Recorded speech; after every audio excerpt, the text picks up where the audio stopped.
Código Tributário começa um capítulo chamado sujeição passiva,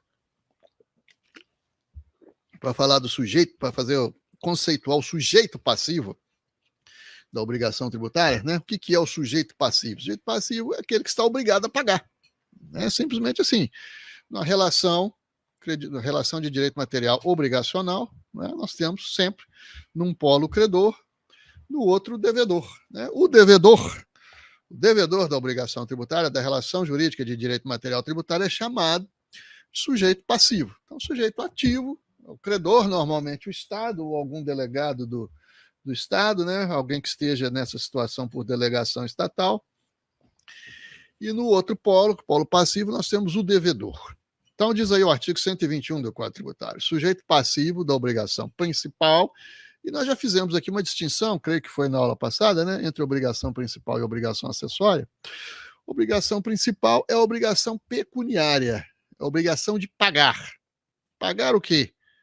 Tributo ou multa. Se a obrigação for de pagar, ou seja, for uma obrigação pecuniária, será uma obrigação chamada de principal. Né?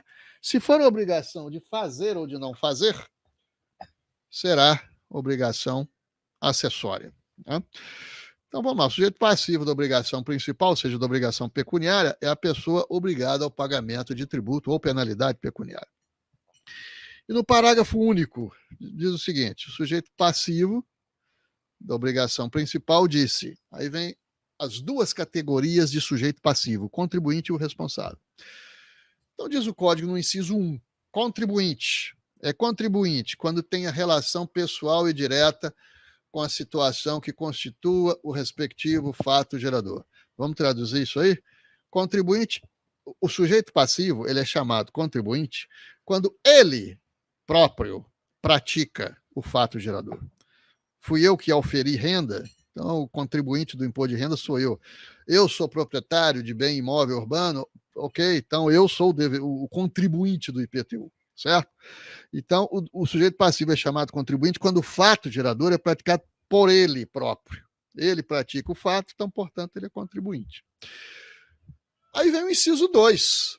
Não, ele é responsável quando, sem revestir a condição de contribuinte, ou seja, sem ter praticado, não é ele que praticou o fato gerador, a sua obrigação decorra de disposição expressa de lei. Ou seja, o que a lei faz aqui?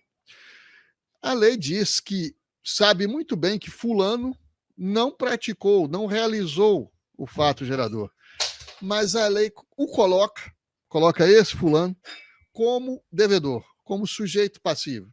Sabemos muito bem que o fato gerador não foi praticado por ele. Mas o devedor é ele. E isso ocorre por imposição legal, certo?